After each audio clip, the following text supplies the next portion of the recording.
Good evening everybody. Now let us proceed on. हम last class में topic ले रहे थे सेपरेट लीगल एंटिटी और उसके ऊपर एक केस भी किया था हमने, Solomon versus Solomon Company limited. और आपने देखा किस तरीके से सोलोमन चालाकी से अपने आप को सिक्योर्ड डिबेंचर होल्डर बना के सारा फ़ायदा उठा गया। इसके बाद जो नेक्स्ट केस आता है वो है अब्दुल हक वर्सेस दासमल। गौर करिएगा, इस केस में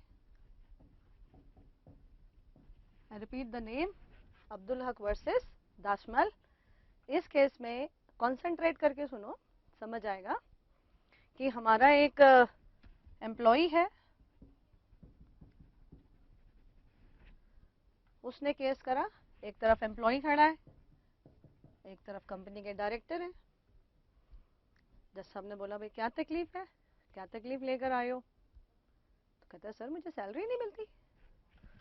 तो भाई साहब की जो समस्या है वो किस चीज़ की है? सैलरी। जज साहब ने बोला अच्छा कहाँ काम करते हो? बोले सर इस कंपनी में काम करता हूँ। जज साहब बोले फिर डायरेक्टर के अगेंस्ट क्यों केस कर रहे हो? बोले सर यही तो है जो मेरी सैलरी नहीं देते। जज साहब बोले भैया आप कंपनी के काम करते हो तो आप किसके एम्प्लॉय हुए? कंपनी के। तो आपको किसके अगेंस्ट केस करना चाहिए था? कंपनी के। बोले नहीं जज साहब ये डायरेक्टर ही सब कुछ है, यही तो इस कंपनी को संभालते हैं। तो जज साहब ने फिर समझाया ऐसा है, कंपनी और डायरेक्टर अलग अलग हैं। आपको तकलीफ किससे है? कंपनी से, क्योंकि आप काम कहाँ करते हो? कंपनी में। और कंपनी की क्या होती है?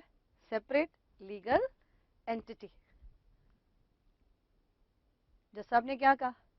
वो रहा दरवाजा, आप जाओ। बोले जज साहब मतलब आप मेरी बात नहीं सुनोगे?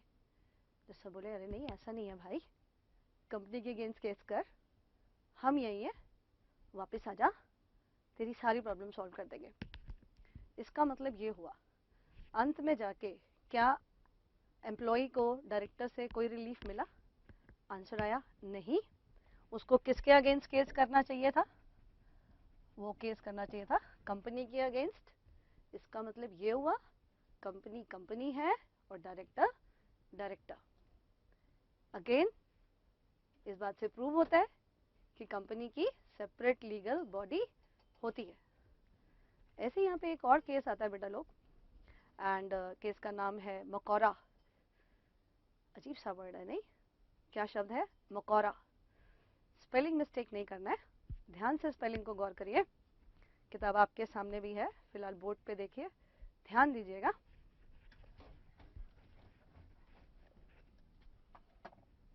मकौरा versus Northern Insurance Company limited.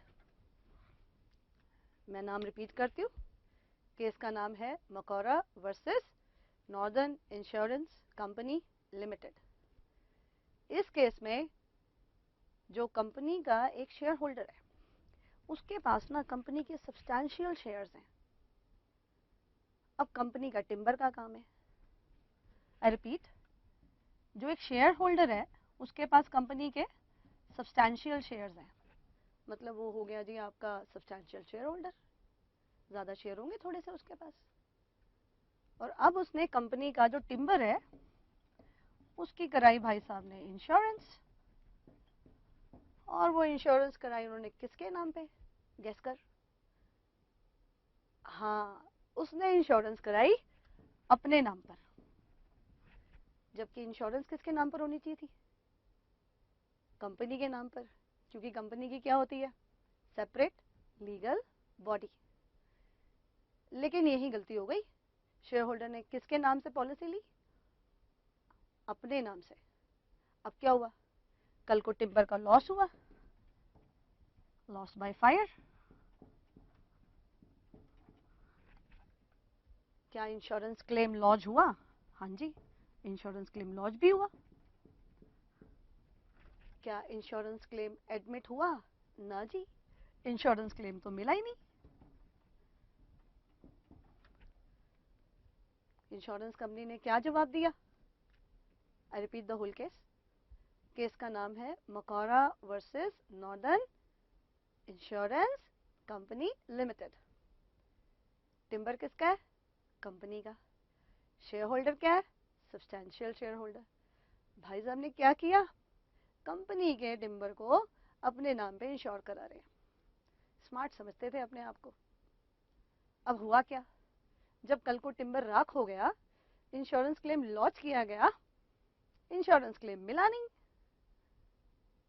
हमने बोला भी क्या बात है सर, आपने हमारा क्लेम कैंसिल कर दिया, कोई अच्छी बात है? तो इंश्योरेंस कंपनी क्या बोली? बोले देखिए, छोटी सी बात बताइए, ये जो पॉलिसी है जी किसके नाम पर है? हम बोले जी शेयर होल्डर के नाम पर है. बोले अच्छा, टिम्बर किसका है? वो बोले जी कंपनी का है.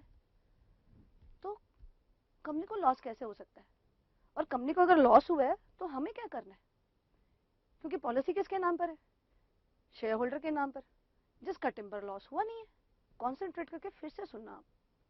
जब इंश्योरेंस कंपनी से कारण पूछा गया तो इंश्योरेंस कंपनी कहती है कि भैया जिसका टिम्बर लॉस हुआ है उसकी पॉलिसी नहीं है. अब टिम्बर लॉस किसका हुआ है? कंपनी का. लेकिन क्या कंपनी के पास पॉलिसी है? आंसर आया नो. फिर बात आती है पॉलिसी किसकी है? वो तो शेयर होल्डर की है. क्या उसका टिम्बर लॉस हुआ? आंसर आया नो. फिर किस बात का क्लेम भाई साहब? इंश्योरेंस कंपनी ने छोटी सी बात कही कि क्लेम तब मिलता है जब लॉस होता है, और लॉस जिसका होता है उसकी पॉलिसी होना आवश्यक है. किस बेसिस पे क्लेम दे जी आपका? इस तरीके से फिर प्रूव हुआ कंपनी कंपनी है और मेंबर मेंबर. भाई साहब तो बड़े मजे से सोच रहे थे कि भैया कंपनी की प्रॉपर्टी है तो क्या हुआ, इंश्योरेबल इंटरेस्ट तो मेरा है.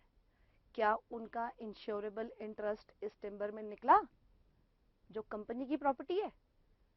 ये असली वर्ड है. फिर से सुन और यहाँ से एक लाइन सीख. और वो बड़ी खूबसूरत लाइन है जो टीचर एग्जाम में यूज करता है. इन्हीं शब्दों से क्वेश्चन बनाता है पूरे 5 मार्क्स का, और फिर एक लाइन लिख देता है कमेंट. और वो क्वेश्चन क्या होता है? वो बोलता है member has no insurable interest in the property of the company. I repeat कि मेंबर का कंपनी की प्रॉपर्टी में कोई इंश्योरेबल इंटरेस्ट नहीं होता. इस केस से फिर से प्रूव हुआ कि इसका नाम क्या था? Macaura versus Northern Insurance Company Limited. Timber किसका था? कंपनी का. पॉलिसी किसके नाम पर है? मेंबर के. तो क्लेम कैसे मिल जाएगा? That was proved. इसका मतलब है कंपनी कंपनी है और मेंबर मेंबर है. इसका मतलब ये हुआ कंपनी और मेंबर अलग हैं. इसके हो गए 3 केसेस. पहला केस चल याद करते हैं, कौन सा था ऐसे? हाँ, that was Solomon versus Solomon Company Limited. दूसरा केस वही सैलरी वाला, अब्दुल हक वर्सेस दाशमल. और तीसरा case Macaura versus Northern Insurance Company Limited. इसका मतलब है इन सब केसेस से एक बात जाहिर हुई कि कंपनी कंपनी है और मेंबर मेंबर है. अब अगर एग्जाम में क्वेश्चन आए इंश्योरेबल इंटरेस्ट वाला, तो क्या आप सोलोमन का केस दोगे? सोचने वाली बात है. क्या आप अब्दुल हक का केस दोगे? बिल्कुल गलत. मैंने एक बार टेस्ट दिया था, बच्चा कहता है मैडम मैं तो कंफ्यूज हो गया, मेरे को समझ ही नहीं आया मैं क्या करूं, आप पूछ क्या रहे हो मुझे तो समझ ही नहीं आ रही. मैंने भी क्या किया, मैडम तीनों केसेस समझा दिए. मैंने कहा तेरे को मार्क्स पता है कितने मिलेंगे? 1 मिल जाए तो बड़ी बात है. बेटा जी, मार्क्स लाने के लिए आपको बड़ी लॉजिकली सोचना है. लॉ है, law is full of logics. हर शब्द के पीछे लॉ मेकर्स का कोई कारण है. आपको हमेशा ये सोचना चाहिए लॉ मेकर्स ने क्या सोच के लॉ बनाया. और फिर जब ये रियल केसेस आते हैं तो हर केस से एक पर्टिकुलर पॉइंट क्लियर होता है. और एग्जामिनर बड़ा स्मार्ट है, ये मानकर चलिए. जब वो आपसे इंश्योरेबल इंटरेस्ट की बात करे, अब सोलोमन का एग्जाम्पल क्यों दे रहे हो, वो तो सिक्योरिटी वेंचर होल्डर था। अब अब्दुल हक का केस क्यों दे रहे हो, वो तो सैलरी की बातों पे परेशान था। इसका मतलब है इंश्योरेबल इंटरेस्ट का हमारे पास सिर्फ ये वाला केस है, जिसका नाम क्या था, फिर से सोचो, Macaura versus Northern Insurance Company Limited. चल, अब ये बात क्लियर हो गई। अब हम चलते हैं नेक्स्ट टॉपिक की तरफ। कभी कभी ऐसा होता है कि कंपनी और मेंबर को, वैसे हम क्या मानते हैं, हम कंपनी को कंपनी मानते हैं और मेंबर को मेंबर। लेकिन कुछ ऐसे केसेस होते हैं जहाँ पे हम कंपनी और मेंबर उन दोनों को एक ही मानते हैं। इसका मतलब ये हुआ कि हम जिम्मेदार किसको ठहराएंगे, मेंबर को। जबकि अगर प्रॉब्लम आती है तो हमें केस किस पे करना पड़ता है, कंपनी पे। लेकिन कभी कभी ऐसे भी होता है, हम पीछे छुपे हुए डायरेक्टर्स को रिस्पॉन्सिबल ठहराते हैं। ऐसा कब करते हैं, इसके लिए फिर हम दो एरियाज में जाते हैं। एक जहाँ पे कुछ सेक्शंस हैं जहाँ पे हमें ऐसा नजर आता है, और एक कुछ लाइव केसेस हुए हैं रियल लाइफ के, जिनके जरिए फिर आप समझोगे कि किस तरीके से हमने कंपनी और मेंबर को एक ही माना, और जो भी कंपनी कर रही है ना गलत, उसके लिए जिम्मेदार किसको ठहराया, मेंबर को। और हमने क्या बोला, वो क्या बोलेगा, वो बोलेगा जी मैं तो मेंबर हूँ, कंपनी कंपनी है। अगर गौर किया जाए इस डायलॉग से, वो कौन से कॉन्सेप्ट का फायदा उठाने लग गया, वो उठाने लग गया सेपरेट लीगल एंटिटी के कॉन्सेप्ट का। तो हमने भी क्या बोला, ऐसा है भाई साहब, ज्यादा हो गया। कंपनी के आड़ में छुप कर अगर आप सोचो आप गलत काम करते रहोगे और हम आपको कुछ नहीं कहेंगे, तो ऐसा होने नहीं वाला है। तो हमारी नजर में एक काम करते हैं, ये जो कंपनी की आड़ में छुप कर, फिर से देख, ये जो कंपनी की आड़ में छुप कर आप गलत काम कर रहे हो और सोचते हो कि कंपनी फंसेगी, तो ऐसा नहीं है। हम भी क्या करते हैं, कंपनी की जो फ्रंट है, फ्रंट पे किसका नाम यूज कर रहे हो तुम, कंपनी का, इसको थोड़ा साइड पे कर देते हैं। जब इस कंपनी के नाम को साइड पे कर देंगे तो सामने हमें कौन नजर आ रहा है, वो तो तू ही नजर आ रहा है। इसलिए रिस्पॉन्सिबिलिटी सारी किसकी, तेरी। और तुझे अच्छे से पता था तू किसके नाम का फायदा उठाएगा, कंपनी के नाम का। ये हमें भी पता है कि तू हर वक्त कंपनी कंपनी नहीं कर सकता भैया। अगर तेरे को कंपनी कंपनी करना है ना, और तू सोचे कितना भी नुकसान करता रहेगा दुनिया का, ऐसा चलता नहीं है। इसलिए कुछ केसेस ऐसे होते हैं जिसमें हम ये जो तू कंपनी के नाम बोलता रहता ना, इसको हम जरा साइड पे कर देते हैं, और उसके पीछे छुपे हुए जो तुम हो ना लोग, इनको जरा सामने ले आते हैं और इनको रिस्पॉन्सिबल ठहराते हैं। यहाँ से एक वर्ड आता है, कॉन्सेंट्रेट करना आप,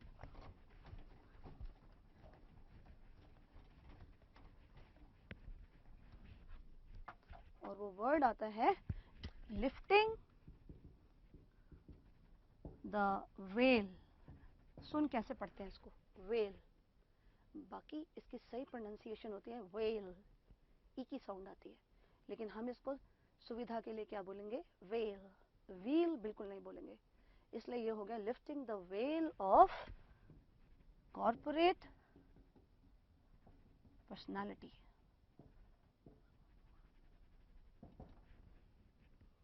अब तो पूछेगा मैडम ये वेल क्या होता है, वेल होता है घूंघट, वेल होता है पर्दा। और कॉर्पोरेट पर्सनालिटी क्या होती है, कंपनी की अपनी पर्सनालिटी, कंपनी की सेपरेट लीगल बॉडी। अब फिर से देख शब्दों को, लिफ्टिंग क्या होता है, हटाना, लिफ्ट कर दिया मतलब हटा दिया, उठा दिया। हिंदी तेरी, तुझे जो बोलना है, बात तो समझने से है ना, समझने की कोशिश कर कि हमने इस वेल को क्या करा है, लिफ्ट करा है। और ये वेल क्या होता है जी, पर्दा होता है जी। I repeat myself, well क्या होता है, पर्दा। अब ये पर्दा किस चीज का है, ये है जी कॉर्पोरेट पर्सनालिटी का। ये कॉर्पोरेट पर्सनालिटी क्या होता है, कॉर्पोरेट पर्सनालिटी होता है separate legal entity of company. फिर से देख, lifting the well of corporate personality. हमने पीछे से हिंदी कर, बहुत अच्छी आती है, हमने कॉर्पोरेट पर्सनालिटी के वेल को लिफ्ट कर दिया। इसका मतलब है जो सामने कंपनी का नाम है इसको हटा दिया और पीछे छुपे हुए लोगों को सामने ले आए और उनको बोला जी हमने ये जो वेल है ना जी आपका, किसका वेल है? कॉर्पोरेट पर्सनालिटी का, इसको हमने क्या किया जी? लिफ्ट कर दिया है। और इस वजह से अब कौन रिस्पॉन्सिबल हो गया? जो नजर आ रहा है। अब नजर कौन आ रहा है तुझे? यही डायरेक्टर्स। और कौन? डायरेक्टर्स क्यों? वही तो संभालते हैं। फाइनल के लॉ में पड़ेगा कि वो सारे काम जो कंपनी कर सकती है वो सारे काम करने की पावर किसके पास होती है? Board of directors. इसलिए जो जो कंपनी कर सकती थी वो कौन करता है? Board of directors. इसलिए जब हम इस कॉर्पोरेट पर्सनालिटी के वेल को लिफ्ट करते हैं तो सामने रिस्पॉन्सिबल नजर आते हैं डायरेक्टर्स। फिर हम क्या करते हैं? फिर हम उनके ऊपर केस करते हैं, फिर हम उन्हें जिम्मेदार ठहराते हैं। फिर पीनल प्रोविजंस आते हैं। I repeat, penal provisions. अब तू पूछेगा ये पीनल प्रोविजन क्या होता है मैडम? पीनल प्रोविजन होता है पेनल्टी के प्रोविजन, जिसमें जेल भी हो सकती है, फाइन भी हो सकता है। I hope it is clear. फिर से सुन कि कुछ ऐसे केसेस होते हैं जिसमें हम कॉर्पोरेट पर्सनालिटी के वेल को क्या कर देते हैं? लिफ्ट, और पीछे छुपे हुए लोगों को जिम्मेदार ठहराते हैं। किताब पढ़ेगा, एक शब्द परेशान करेगा, ध्यान से सुनियो। फैकेट, स्पेलिंग मिस्टेक नहीं करेगा, कॉन्सेंट्रेट करोगे। फैकेट, फैकेट का मतलब होता है फ्रंट। दो मीनिंग होते हैं इसके अगर तू ध्यान से देखे। एक होता है front of the building. I repeat, एक क्या होता है? Front of the building. और दूसरा होता है उसका डिसेप्टिव।